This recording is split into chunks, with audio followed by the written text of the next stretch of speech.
Welcome back, tribe. I have this channel here. Lloyd and Mandy says, while you left Australia, may never come back, they say, but seemed like a pretty cool video. So about 3 years ago now, my wife Mandy and I left Australia on a one-way ticket to Southeast Asia. We had just started working online and our plan was to make our online jobs full-time before we ran out of money. And we did it. And we've made plenty of videos on how we made money online and given our full story, but something we haven't really elaborated on was why we left Australia in the first place. So in today's video, I'm going to be giving you the real reason why we left Australia and why we may never go back.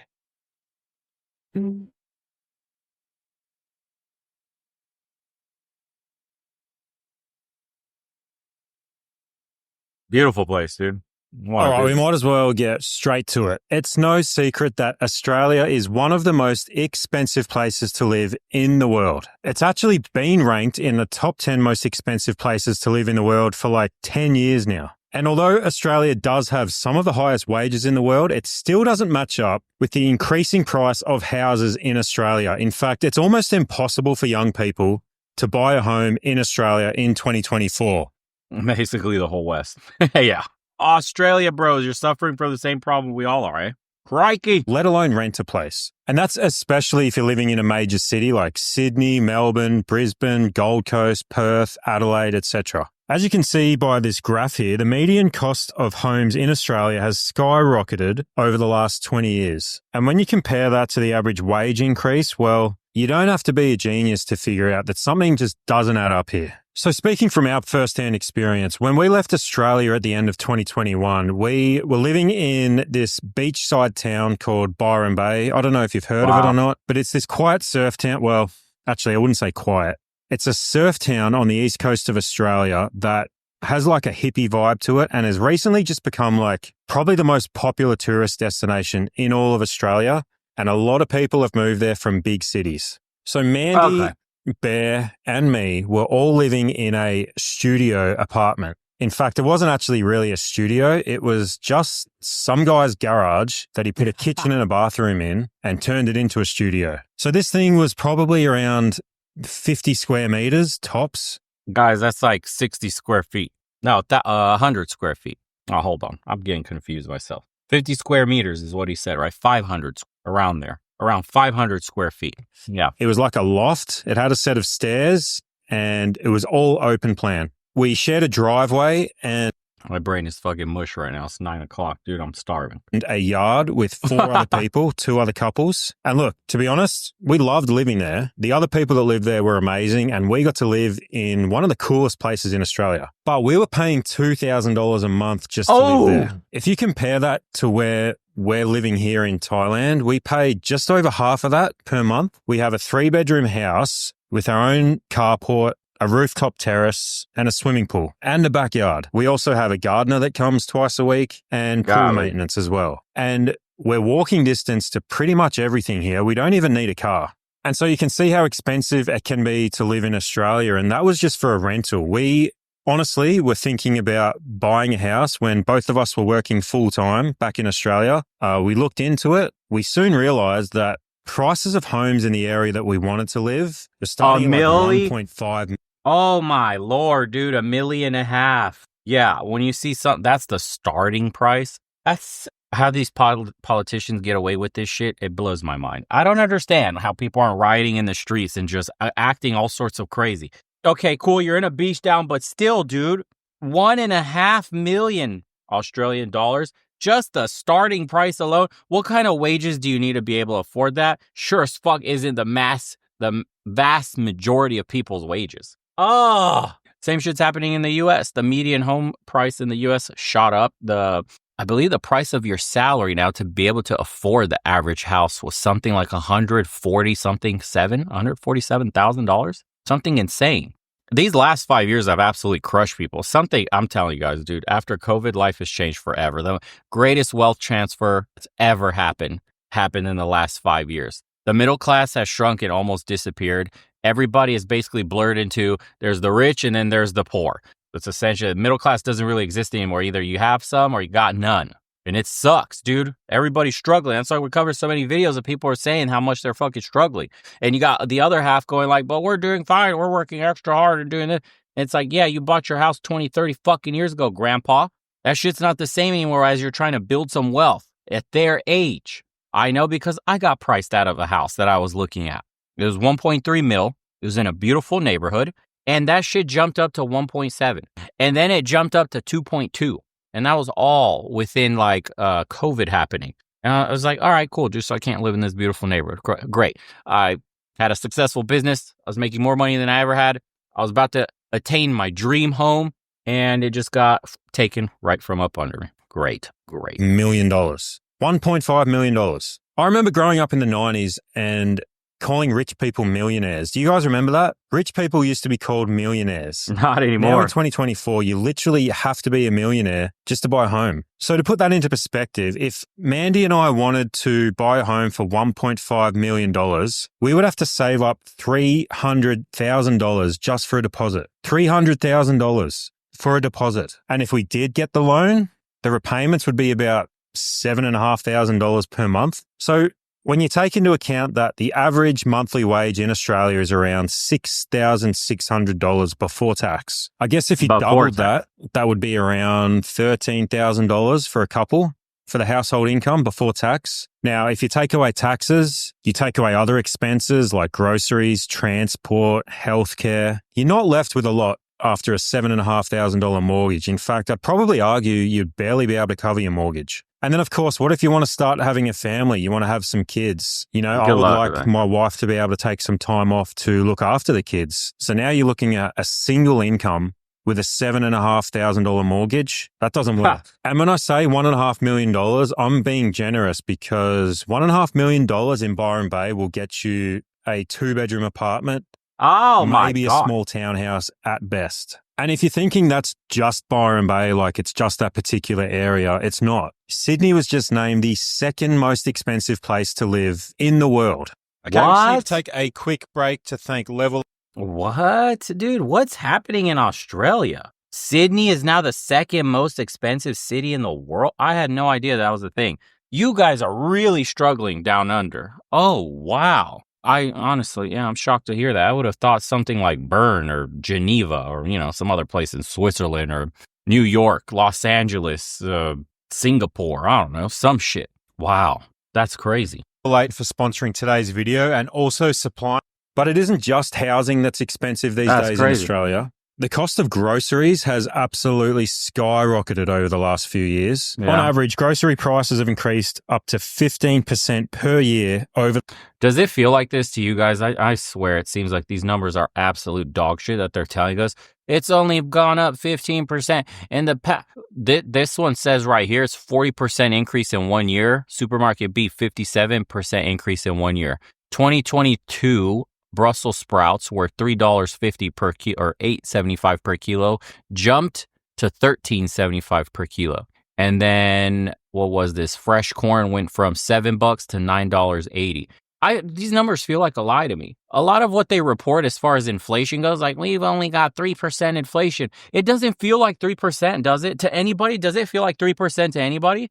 Dude, everything has gotten so expensive. I feel like I'm paying double, sometimes triple for some items. I haven't even tracked it, but I know I saw some videos where people were showing proof. Like somebody went into their cart history and was showing how much it cost just to buy the same shit they bought a few years ago. And the price was double to triple on some items. Where the fuck are they getting this? Like, we're only up 3% year over year and inflation. That's not tracking with everybody's fucking wallets because we're over here digging for lint and shit.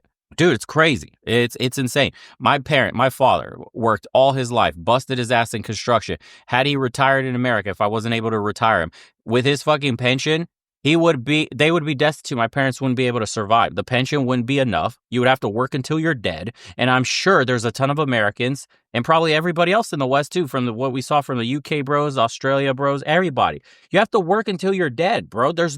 You can't even build a nest egg where you could just retire. You're going to be renting for life. You're probably already drowning in an insane car payment because the average car payment in America was like, what, $700 now? It approached that number is insane to me. Insane to me. That was a mortgage in like 1998. A mortgage was $700, dude. Now a car payment is $700, and median rent was $2,000. It's eclipsed $2,000 median rent. What the fuck? And the only thing they're building is luxury apartments, luxury condominiums, and multi-million-dollar homes. There's no in between. There's no starter homes. There's no, entry-level housing or some cheap fucking apartments. Everything. They're tossing the word luxury, and half of the shit isn't even luxurious. It's built like dog shit. A bunch of matchsticks basically glued together, and they throw in some cheap ass IKEA furniture and try to make it look all super modern and open concept and fucking dog shit. It's cheap, and they want all the money in the world. And who the fuck's buying these properties? Because we have a supply glut going on right now. We got priced out in America. At least I don't know how protectionist the other countries are here in Western Europe and in Australia, but in America, the homeowners, real families that were trying to buy homes, got destroyed by private equity firms that came in and bought all the cash, all the houses in fucking cash, dude. And we're dropping 15, 20,000 on top of asking price with no inspections, nothing. They didn't give a shit. Sight unseen. I'll take it as is. That blows me away. Dude, these governments are failing us completely. And they're wondering far right parties are rising in power. Are you shitting me? We're starving to death. And they're worried about shit like gender ideology. Bro, I can't afford to eat. That's what people are telling you. I can't afford to eat. Can't afford, this job ain't paying me enough. Or there's not enough job. Can't get hired. There's fucking ghost jobs everywhere. Or rent increases year over year are just pricing me out of being able to live in the whole place I've been living for fucking 15 years already. Politicians are all bruh, the kids totally need to reassign their gender, and the hospitals, we should pay for that shit too. Get the fuck out of here. No wonder, dude. The disconnect is insane. There's these people, these NIMBYs, not in my backyards. They live in their gated communities where they can institute these stupid-ass moronic policies and never feel their effects. Dumb. For the last decade. While grocery stores are making record profits, in fact, they're making bigger margins than ever before. When we were living back in Australia, if I wanted to take Mandy out for a nice dinner at the pub, nowhere fancy, just a regular Tuesday night dinner, I'd want to hope I'd bring more than $100 with me. Otherwise, one of us would not be eating that night.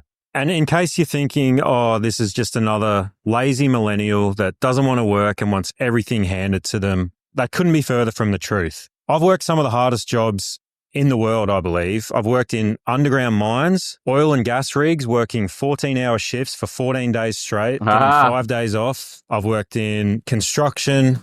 I love that shit, dude. He's worked in some of the hard-ass shit. So somebody's in the comment section fucking millennial. He just wants to be on YouTube and talking that shit online. Go do a man's job. Go out there in the fucking mines and get some black lung. Get out there on the goddamn roof when it's 120 degrees and get skin cancer just like me, you son bitch. Motherfucker worked in mines and oil rigs. Ay, ay, ay. I've worked in landscape maintenance. I've done pretty much every hard job there is to do, working 60, 70, 80 hours per week. In my opinion, as young Australians, we really want is the ability to be able to put a roof over our head that we can call our own, that we don't have fear of being booted out from at any time, where we can paint the walls, we can have pets. We're not burdened by a 12-month year-to-year lease. And yeah, maybe it would be nice to be able to take the family out for dinner every now and then, go on a holiday once or twice a year without having to worry about. And that's not asking for much, dude. That's everybody's dream. That used to be the American dream, dude. Let me have a little bit of extra money in my pocket to have some vacation with the family. Let me own my own home, a little white picket fence, a dog. My wife could stay at home, watch the 2 kids, and I could afford this all on one salary. And that shit is a fucking pipe dream, dude, to everybody in the world today. You got to have 2 incomes just to make a decent life.